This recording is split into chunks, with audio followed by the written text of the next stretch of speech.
Sadbi Satura, asante sana papa. Tureka ndakubwire yuko je nkunda kuvumbura nka Landry Promoter, nkakunda gukubita moya mbiri nka Idrissa Simbizi, nkakunda kwigira ko nshoboye ko ndabizi nka Buja Hit, nkakunda kwigira yuko nzi byinshi cyane nka Avec Ismail niyo, nkaca nzana ibintu by'amakwiz nka Minushi na Hozi, nkakunda kwigira yuko ndi umubose naho atacu mfise nka Ami Pro.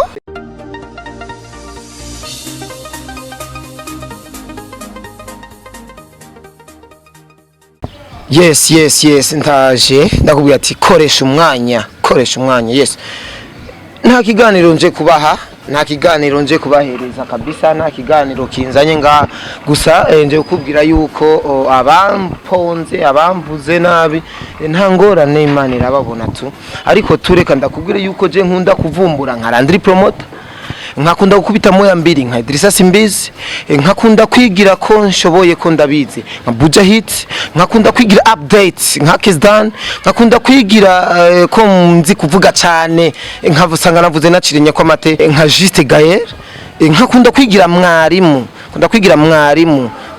nka Elmarova Ndaha TV, nkakunda kwigira yuko nzi byinshi cyane nka Avec Ismail niyo nkuru, nkakunda kwigira yuko uyu muziki ndawuzi, nkaca nzana ibintu by'amakwiz nka Minushi na Hozi, nkakunda kwigira yuko ndi umubose naho atacu mfise nka Ami Pro.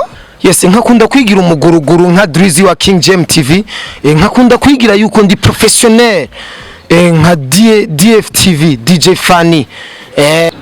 Yes, nkakunda kwigira ko nzi gukreya utuntu nka Landry Promoter nyene.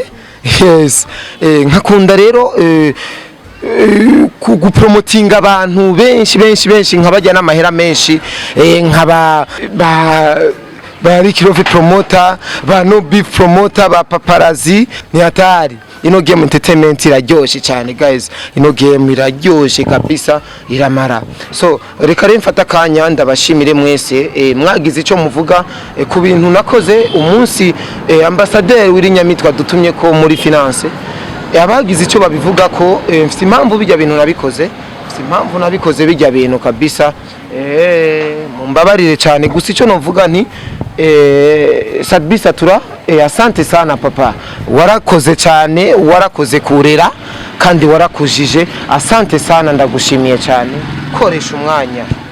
Wewe Akisdan, wewe Landry Promoter, mwaragize ico mukora kuri profile yanje, asante sana, koresha umwanya.